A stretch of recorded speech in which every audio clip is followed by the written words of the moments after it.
Taxation without representation is tyranny. This was the rallying cry of our founding fathers. This was the rallying cry of American patriots in the years leading up to the American Revolution. It was the rallying cry of militiamen at the battles of Lexington and Concord, and it still should be the rallying cry of Congress. No taxation without representation is embedded in our Constitution. The Constitution forbids any one man or woman from raising taxes. Revenue is not only a question for Congress, but the Constitution commands that taxation legislation originate in the House of Representatives. This is the only issue that specifically has to originate not only in Congress, but in one specific house. Our founders thought that the House of Representatives, elected every 2 years, were closer to the people. And the things they feared the most were big taxes and big government. They said taxes must originate in the House. And yet these taxes are originating with the White House. The idea that no one should have taxes imposed on them without their consent is central to the ancient concept of what constitutes a free people. That principle is enshrined in Magna Carta, that taxation should be imposed only after obtaining the common counsel of the kingdom. It was reaffirmed in the 1689 English Bill of Rights when it declared that there shall be no taxation without the consent of Parliament. In 1765, the American patriot who helped formulate the grievances against the British Crown, James Otis, called for a defense of this principle by popularizing the phrase, taxation without representation is tyranny. This principle was said by many to be the principle, the spark that sparked our revolution. Yet today the Senate is compelled to act because one person in our country wishes to raise taxes. Without the approval of the Senate, without the approval of the House, without the approval of the Constitution. The idea that one person can raise taxes is contrary to our founding principles. The Constitution forbids it. As Montesquieu wrote, in the spirit of the laws, when the legislative and the executive are combined and united in one person, there can be no liberty. Our founders took that heart to lesson and embedded that in the Constitution, the principle of the separation of powers, as well as a system of checks and balances. They knew that combining the legislative and executive powers would lead the country down a path to tyranny. Allowing taxes to be levied, doubled, tripled, and then one day perhaps forgiven is a recipe for chaos. The tariffs are implemented, the tariffs are canceled, the tariffs are delayed, the tariff rate changes daily. Just this week, the President added a special 10% import tax on Canada because he was mad about the nation's Ronald Reagan ad. An ad, by the way, which was showing Ronald Reagan verbatim speaking. Newsflash to the administration, Reagan was a free trader. Reagan believed, and I quote, that protectionism costs consumers billions of dollars, damages the overall economy, and destroys jobs. Ronald Reagan's vision for America can be seen in our trading relationship with Canada. In 1986, President Reagan said, "Our trade policy rests firmly on the foundation of free and open markets." Further, he said, "I recognize the inescapable conclusion that all history has taught. The freer the flow of trade, the stronger the tides of human progress and peace among nations." It was Bastiat who wrote that when trade and when goods don't cross borders, armies will. It's not a guarantee of peace, but one way to achieve peace is to attempt to have good relations and trade with all nations.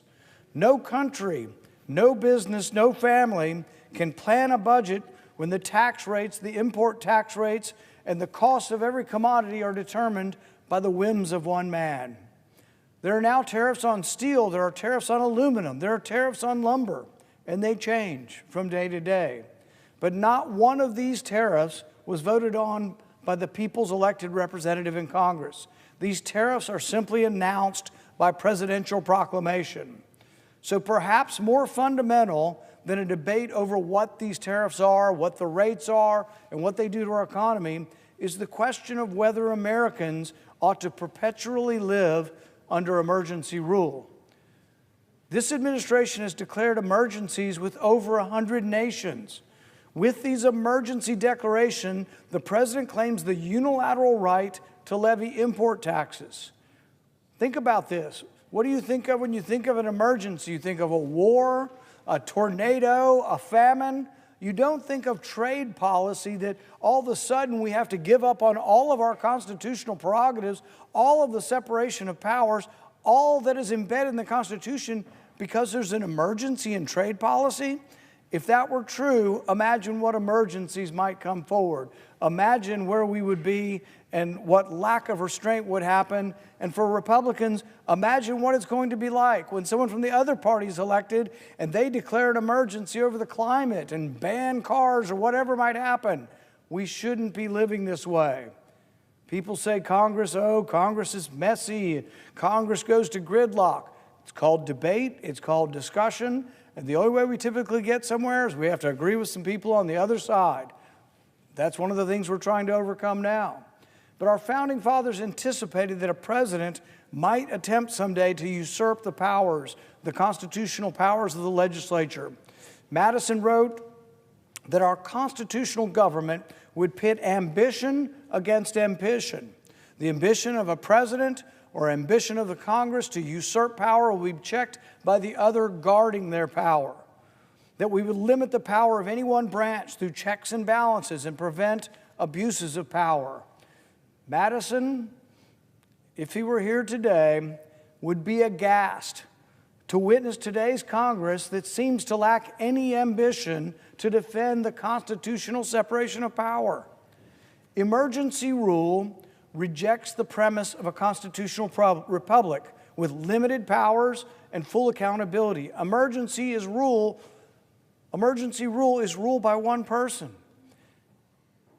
We will perpetuate emergency rule that provides the president extraordinary powers to tax us without our consent. Is that what we're going to allow? Or will we restore constitutional government in which taxes are debated and voted on by the people's representatives? I, for one, still believe in the principle of no taxation without representation and will vote to terminate this contrived emergency and end these unconstitutional import taxes. Fiery debate erupted on Capitol Hill today over one of America's oldest founding principles, no taxation without representation. Lawmakers invoked the rallying cry that sparked the American Revolution, a principle that helped shape the Constitution itself. As concerns grow over the White House's power to raise taxes and tariffs without congressional approval.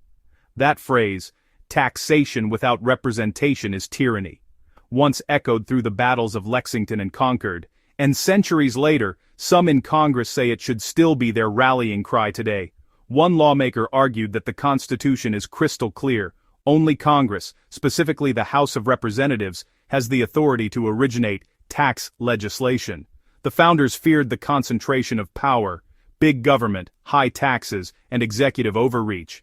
But today, critics claim that taxes are being imposed not by Congress, but by the White House. The Speaker warned that allowing one person, any president, to raise, suspend, or change taxes at will is not just unconstitutional, but a direct threat to liberty. When the legislative and executive powers are combined in one person, there can be no liberty. That quote, drawn from philosopher Montesquieu, became a foundation for America's separation of powers, the system meant to protect citizens from tyranny. The senator pointed to recent trade tariffs on steel, aluminum, lumber, and even a new 10% import tax on Canadian goods as examples of unilateral decisions made without congressional debate. The tariffs, they argued, change constantly, announced or withdrawn by presidential proclamation, leaving American businesses unable to plan or budget.